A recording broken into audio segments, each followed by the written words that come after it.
जय हिंद दोस्तों, और एक बार फिर से स्वागत करता हूं मैं आप लोगों का आपके अपने चैनल लोन हेल्प इंडिया में। और आज का ये वीडियो दोस्तों काफ़ी ज़्यादा इम्पोर्टेंट है। आज के इस वीडियो का दोस्तों टॉपिक है वो ये होने वाला है कि एनपीए में आपका अगर अकाउंट चला गया है या फिर एनपीए क्या होता है और इसमें अकाउंट जाने के बाद क्या आपको पेमेंट करना चाहिए या फिर पेमेंट नहीं करना चाहिए, सभी की सभी दोस्तों डिटेल्स डिस्कस करने वाले हैं आज के इस वीडियो में।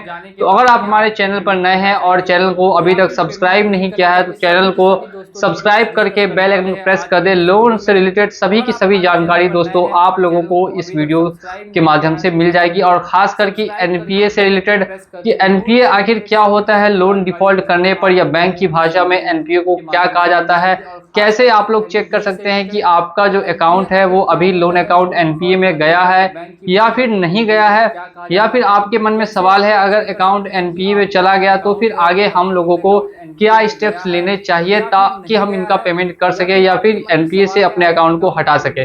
तो सभी जानकारी आपको इस वीडियो में डिस्कस हो जाएगी। तो सबसे पहला जो क्वेश्चन होता है लोगों का या फिर जो सबसे पहली चीज आप लोगों को समझनी है वो क्या है, वो ध्यान से आप लोग सुनते रहेंगे।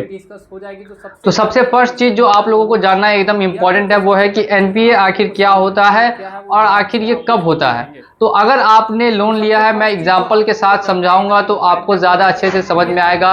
मैंने अगर लोन लिया है 1 लाख का मैंने लोन लिया, ठीक है, और इस लोन का रिपेमेंट मैं टाइमली नहीं कर पा रहा हूँ, मुझे 3 महीने हो गए और 3 महीनों से मैंने इसका पेमेंट नहीं किया।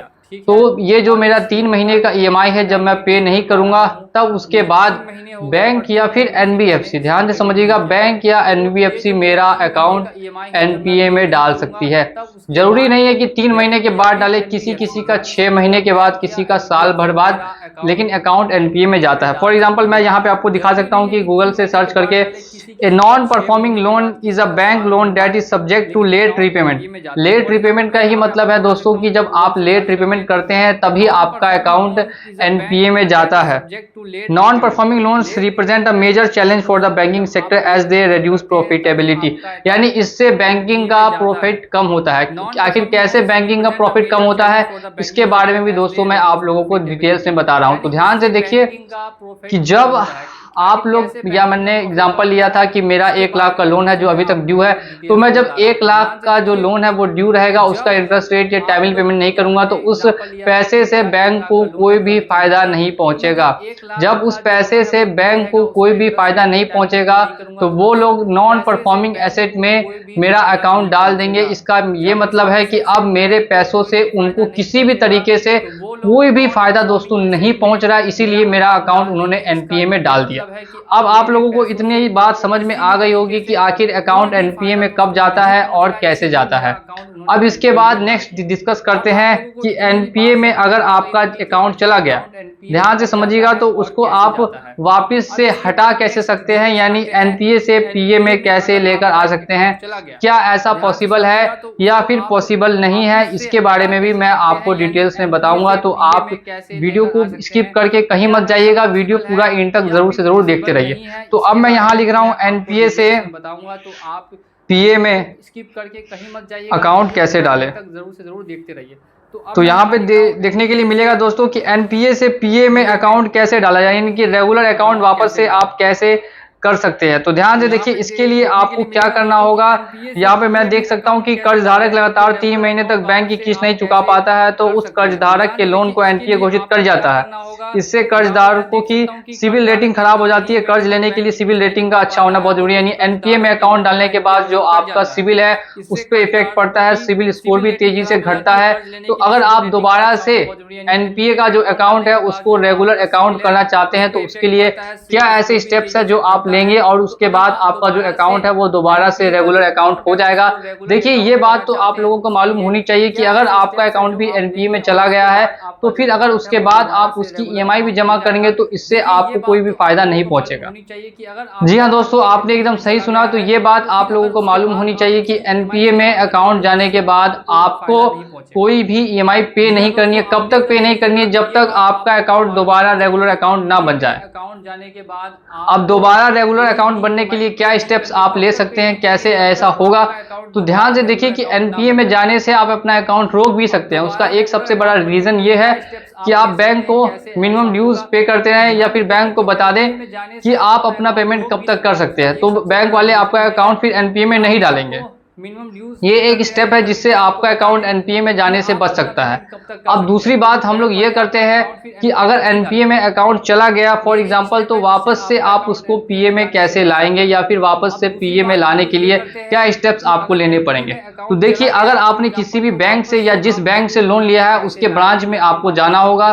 वहां जाकर आपको कंसल्ट करना होगा। कंसल्ट करके आपको बताना होगा कि किस कारण से आप उनका पेमेंट नहीं कर पा रहे थे, लेकिन अब आप उनका पेमेंट करना चाहते हैं। तो ऐसे बैंक का जो मैनेजर है या बैंक के जो स्टाफ है वही आपको अकाउंट एनपीए से दोबारा रेगुलर अकाउंट में कन्वर्ट कर सकते हैं या दोबारा परफॉर्मिंग एसेट्स में कन्वर्ट कर सकते हैं, जिसके बाद आप उनका पेमेंट करके या तो लोन क्लोज करना चाहे तो लोन क्लोज कर लें, या अगर आप लोग ईएमआई से पे करना चाहे तो ईएमआई के थ्रू पे करें। लेकिन एक बात का ध्यान रखिएगा कि जब तक आपका अकाउंट रेगुलर अकाउंट नहीं होता है तब तक आपको ईएमआई जमा नहीं करनी।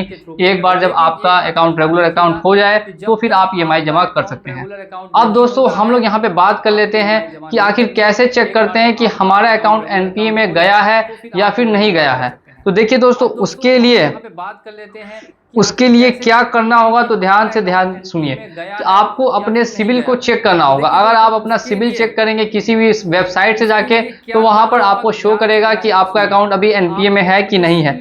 यहाँ पे देख सकते हैं दूसरा क्वेश्चन ये है कि क्या एनपीए को उल्टा किया जा सकता है। यदि वर्गीकरण के बाद किसी एनपीए वर्गीकृत खाते पर ब्याज लगाया जाता है तो इसे आय पहचान संपत्ति वर्गीकरण और प्रावधान मानदंडों के अनुसार उलट किया जाना चाहिए। इसी प्रकार यदि किसी एनपीए खाते में कोई राशि का भुगतान किया जाता है तो खाते से उपयुक्त ब्याज की वसूली की जा सकती है, यानी कि एनपीए से वापस उसको उल्टा करके रेगुलर अकाउंट में दोस्तों कन्वर्ट करना बिल्कुल ही पॉसिबल है। अब सबसे बड़ा बात ये मैं आपको डिस्कस करने वाला हूं, क्या एनपीए के बाद केस हो सकता है।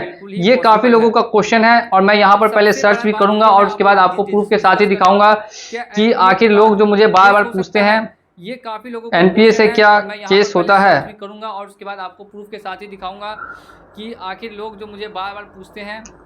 भारतीय रिजर्व बैंक आरबीआई के नियमों के मुताबिक अगर किसी नहीं चुकाई जाती तो उस लोन को अन्य वित्तीय संस्थाओं के मामले में या भी बैंक उसे फंसा हुआ कर्ज मान लेते हैं। तो यहाँ पे ध्यान से देख सकते हैं, यहाँ पे कुछ भी दोस्तों ऐसा नहीं आया कि जिसमें लिखा हो कि आपके ऊपर दोस्तों केस किया जाएगा एनपीए में होने के बाद। और यहाँ पर क्यों नहीं किया जाता केस, इसके बारे में सबसे कारण क्या है और आखिर फिर बैंक अपनी रिकवरी कैसे करती है वो भी मैं आपको डिस्कस करके डिटेल इस वीडियो में बता देता हूँ। तो देखिए, अगर आपका भी अकाउंट दोस्तों अभी फिलहाल एनपीए में है और अगर आपको लग रहा है कि बैंक आपसे वसूली नहीं करेगी, तो दोस्तों ऐसा बिल्कुल भी नहीं है। बैंक आपसे वसूली के लिए रिकवरी एजेंट्स को भेज सकती है, लगातार लीगल नोटिस आपको सेंड कर सकती है, या फिर अगर आपने चेक बुक दिया है तो चेक को बाउंस भी करा सकती है। ऐसा कुछ कर सकती है कब, जब आपने जानबूझ के उनका पैसा जमा नहीं किया तब। यानी अगर आप लोग भी जानबूझ के उनका पैसा जमा नहीं कर रहे हैं तो फिर दोस्तों ये काफी गलत हो सकता है। लेकिन अगर आपके पास कुछ ऐसी इंटेंस कंडीशन है, यानी आपके पास जॉब नहीं है या फिर ऐसी कोई अदर कंडीशन बन गई है जिस वजह से आप उनका पेमेंट करना तो चाह रहे हैं लेकिन किसी कारणवश नहीं कर पा रहे हैं क्योंकि आपके पास अभी पैसे नहीं है, फिलहाल में उपयुक्त पैसे न होने की वजह से अगर आप पेमेंट नहीं करें तो फिर यहाँ पे आपको डरने की जरूरत बिल्कुल भी नहीं है, क्योंकि आपके ऊपर फिर किसी तरीके से कोई भी दोस्तों केस वगैरह रजिस्टर नहीं किया जाएगा और ना ही आपके ऊपर दोस्तों कोई भी केस होगा। तो ये सारी जानकारी हमारे माध्यम से ही दोस्तों आपको मिलती रहेगी, तो इसीलिए हमारे चैनल को बिल्कुल भी सब्सक्राइब करना ना भूलें। अब अगर एनपीए से सिविल स्कोर खराब होगा तो उससे आपको क्या फर्क पड़ेगा। तो देखिए दोस्तों, एनपीए से अगर सिविल स्कोर आपका खराब होता है तो फिर आपको लोन लेने में दिक्कत आ सकती है फ्यूचर में। यहाँ पर मैं एनबीएफसी और बैंक दोनों की बात कर रहा हूँ, लेकिन अगर आपने एनबीएफसी से लोन लिया है तो वहां पर आपको कंपनी को मेल करना होगा कि आपके अकाउंट को दोबारा से रेगुलर अकाउंट में कन्वर्ट किया जाए, या फिर कंपनी के ऑफिशियल्स को कॉल करना होगा, क्योंकि वहां का ब्रांच बहुत ही कम देखने के लिए मिलेगा। एनबीएफसी का जो ब्रांच होती है वो 2 या 3 जगह कोलकाता, मुंबई, बेंगलोर या फिर चंडीगढ़ साइड में 2 या 3 जगह ही देखने के लिए मिलती है। हर सिटीज में इनकी ब्रांच नहीं होती। मैं एग्जांपल दे देता हूं, क्रेडिट बी का, किस्ट का, एम पॉकेट का, नावी का, मनी व्यू का, रूफिलो का और ऐसी अदर बहुत सारी एनबीएफसी एप्लीकेशंस है जो प्ले स्टोर पर अभी तक उपलब्ध है और आगे चल के इनके साथ क्या होगा उस पर तो मैं वीडियो जरूर से जरूर लेकर आऊंगा। तो एक बार फिर से आप लोगों को मैं ये बताना चाहूंगा कि किसी तरीके से आपको अगर लोन से रिलेटेड दिक्कत आ रही है या आप कहीं पर फंस जा रहे हैं, आपको समझ में नहीं आ रहा है कि अब आपको क्या करना चाहिए या क्या नहीं करना चाहिए।